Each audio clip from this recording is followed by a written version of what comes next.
বন্ধুরাও আছেন, সাংবাদিকেরাও আছেন, আমাদের বিদ্যালয় মন্ডলীরা আছেন।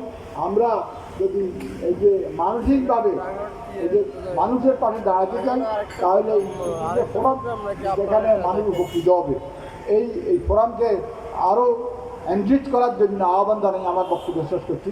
আসসালামু আলাইকুম। এখন কি করতাম? অফিসের চাবি, অফিসের চাবি অফিসের ভিতরে, অফিস খোলা আছে, অফিসে কিছু নাই, অফিসে কি করবেন? যাই এই পর্যায়ে বক্তব্য প্রদান করবেন হ্যালো ফেনী জেলা বারের সভাপতি এবং জিপি অ্যাডভোকেট নুরুল আমিন খান। প্রোগ্রামে যাইতেছেন তো দুইটা করতে বল না আপনি। আসসালামু আলাইকুম, বিসমিল্লাহির রহমানির রহিম। তো আরেকজনে জাতীয় সমস্যা কি? আইনগত সহায়তা দিবস 2025 উদযাপন উপলক্ষে উদ্যোক্তার এই আলোচনা সভার সম্মানিত সভাপতি, উপস্থিত আলাদা প্রোগ্রাম নাকি? ফেনী জেলা প্রশাসনের সর্বোচ্চ কর্তা ব্যক্তি ঠিক আছে, জনাব জেলা প্রশাসক মহোদয় সহ প্রশাসনের সকল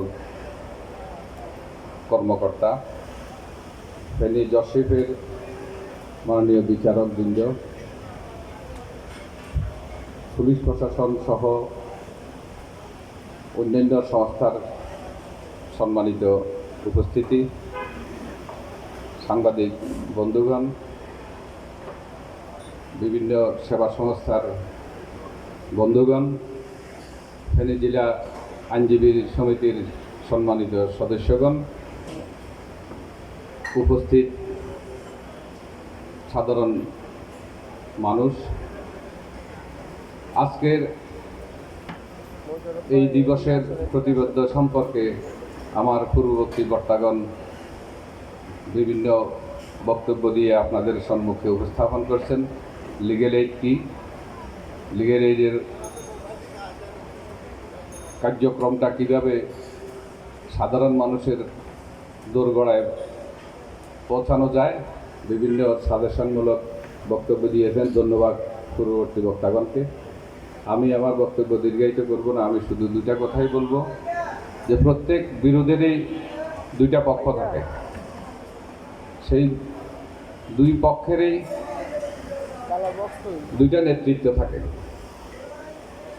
আমি মনে করি এই যেই দুই পক্ষের দুই নেতৃত্বে যারা থাকেন, তারাই এই বিরোধগুলো প্রশমনের জন্য ওনাদের সংশ্লিষ্ট পক্ষগণকে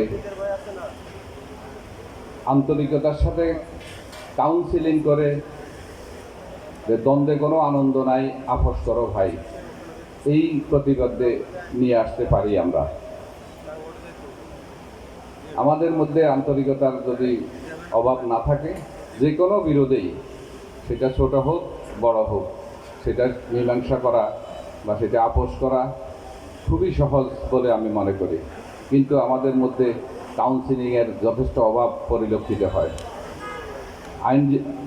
আইনজীবীদের মধ্যে কোনো আইনজীবী তার মক্কেলদেরকে বিরোধ মীমাংসার জন্য অনুরোধ করে থাকেন, যেটুকু আমি আমার ব্যক্তিগত অভিজ্ঞতা থেকে আমি দেখেছি বা জানি। কিছু কিছু আইনজীবী আবার এই পরামর্শ থেকে দূরে থাকেন।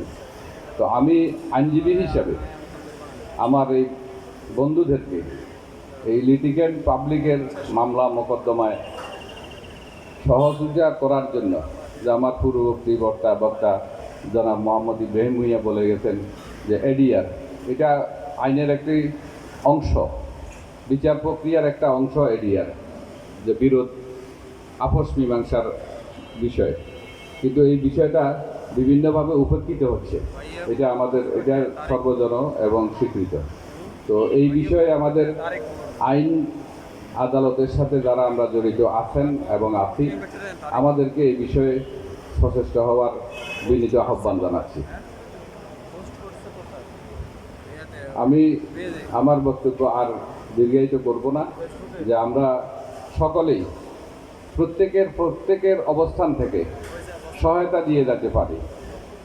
তো সেটা আইন বিষয়ে হোক, মানবিক বিষয়ে হোক, সামাজিক কোনো